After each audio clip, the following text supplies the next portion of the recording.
Who's ready? So tell me when you're ready, xylophone players. Are y'all ready? Yes. Alright, so we're going to start together. So we're going to start on 4. So 1, 2, 3, 4. Okay, let's go. I'll keep doing it. Good job. So play whenever I hit the table. So 1, 2, 3, 4. 2, 2, good. 4, 3, 3, 4. Good, exactly. Now back to 1. 1, 2, 3, 4, 2. Perfect. You got it over there? Good. Alright, now y'all just keep doing that, okay? Just keep going. Good job. Let's see. We can add in some drums and we have that triggers. Yeah. Good. Exactly. Does anybody know this song? You guys sing that? You can sing? If y'all know it, y'all can sing with us, okay? Yeah. Keep doing the same pattern.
So that's something that we can do in a group setting.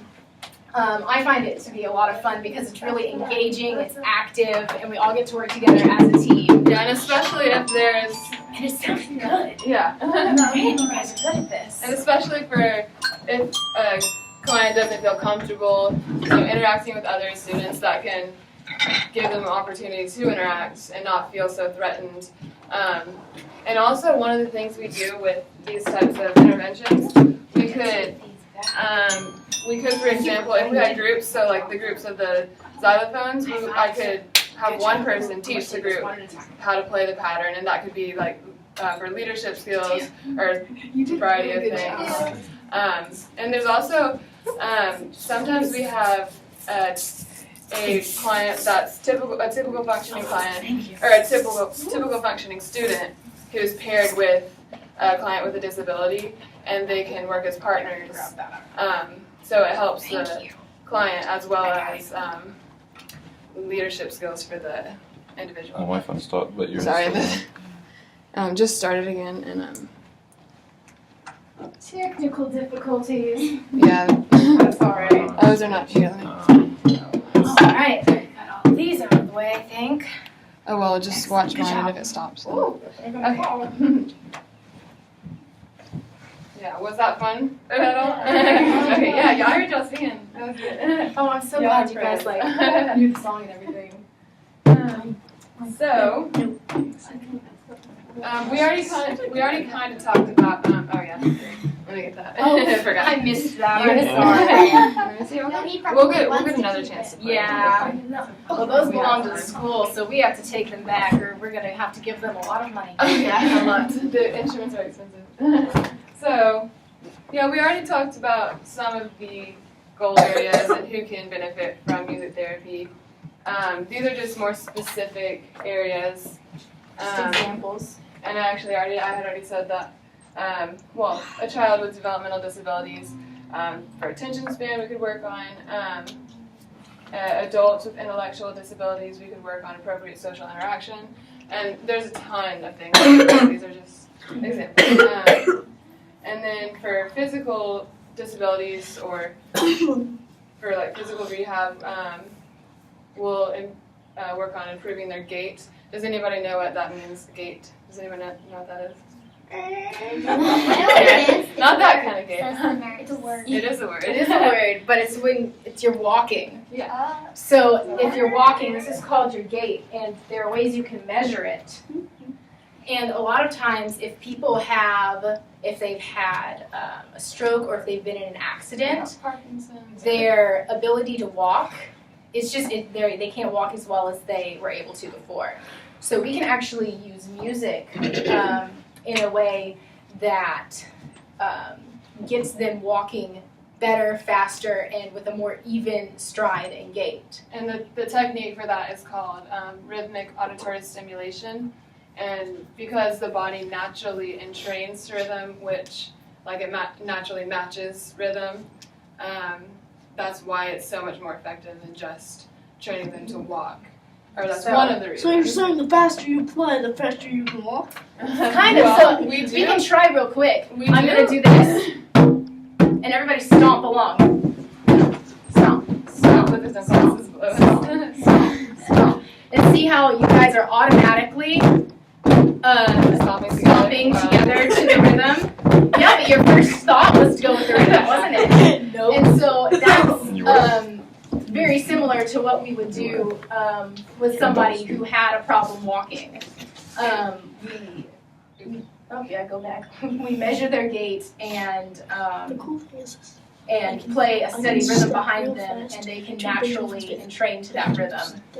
So we're going to show you all a short video example of a music therapist doing the gait training. If this will, let's see. Open for you? Yeah, it might not. And she's had to go out of the. There we go. Okay. The clips they show are short, but so yeah, the person in the video, he had a stroke, so he was having impairments in walking. And this part, he's had 3 weeks of regular physical rehab up to this point. So where he's at, when you'll see in the video, that's after 3 weeks of physical rehab, just regular physical rehab, not with music therapy. So.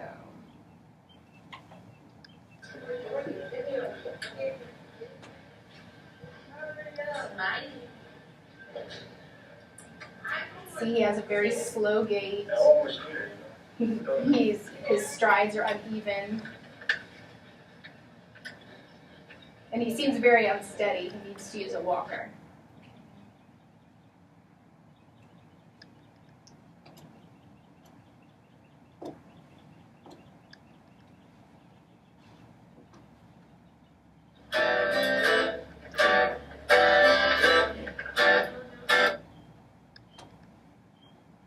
Now they're going to try to speed up his walking, which exactly like we said, the tempo.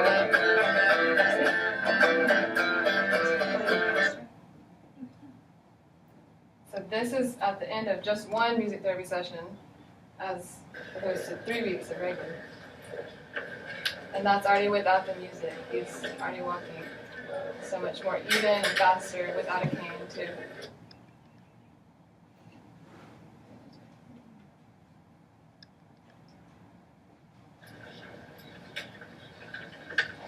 Beginning.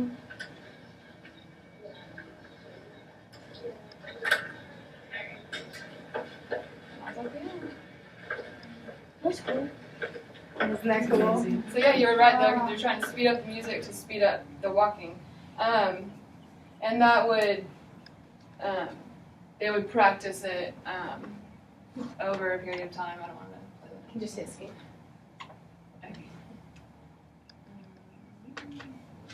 I don't know how to work your computer. It's a computer. It's a computer, don't you know this stuff? Yeah, I have a Mac, so. That's different. It is different. Sure. Did you want to go on? No. Yeah. So, I have had quite a bit of experience actually working with older adults with dementia. And for those of you who don't know what dementia is, it's a disease in the brain that affects. Yeah, it makes you forget stuff, and they have a very hard time remembering things. So one of the things that we can work on with them is improving their memory, whether it be, remembering what I said 5 minutes ago or remembering something that they did in their childhood. So one of the methods that we use with these older adults is we find a lot of music that they listened to when they were younger. And we play that music for them, and you see these individuals who aren't able to remember much at all, and as soon as you start playing that music, they start singing along. I don't think that we have a video of that, but I can just tell you from personal experience, I've had clients who will ask my name 5 times in a session, and you don't really think that they're going to be able to do much in the session, and as soon as you start playing Amazing Grace, or a song that they listened to in their childhood, like I'm trying to think, like Maybe You Are My Sunshine. You Are My Sunshine. They really like Elvis. They start singing along and they can remember all of the words. And it's just amazing to see. And after you finish a song like that, they'll sit there and they'll talk about, oh, I listened to this song, when I was in church, or I met my husband and this was the first song that we danced to. And so all of these memories, they're able to remember them. They come back. And that's just through one intervention that we do in a session. So that's really amazing to see. Individuals with mental health needs, so whether it be anxiety or depression, we can work on a lot of coping skills or strategies in order to help them better cope or deal with what they're going through. And you know more about that than I do. I'll be talking about that in a few minutes. Okay. And then individuals with brain injuries, it can not only be physical rehabilitation, but it can also be speech rehabilitation. So if somebody loses their ability to speak properly, we can use music in a way that facilitates their speech. So I don't know if you want to... So this is just an example of this lady.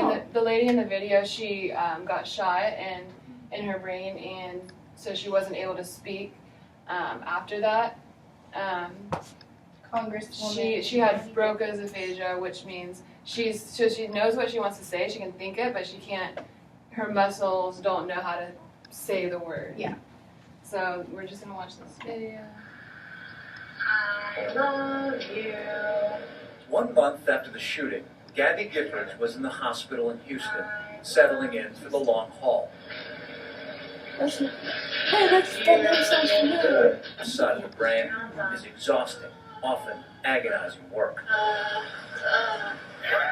Before the shooting, she was a dynamic, engaging speaker. The libertarians and the vegetarians. A Fulbright scholar, fluent in Spanish. Good morning, everyone. Buenos dias. Now, in those early therapy sessions in Houston, You turn on the light. it seemed as though words had abandoned her. Let's try this one. Watch me. Just turn on the... For those of us injured on the left side of the brain, our loss of words can make us feel trapped inside our own minds. Gabby, are you frustrated? Can I tell you something? It is going to get better. Okay? It's frustrating right now, but it is going to get better. You've come a long way in 5 weeks. Come a long way. And then, in this emotionally charged moment, to our absolute amazement, we heard this. Okay? You're going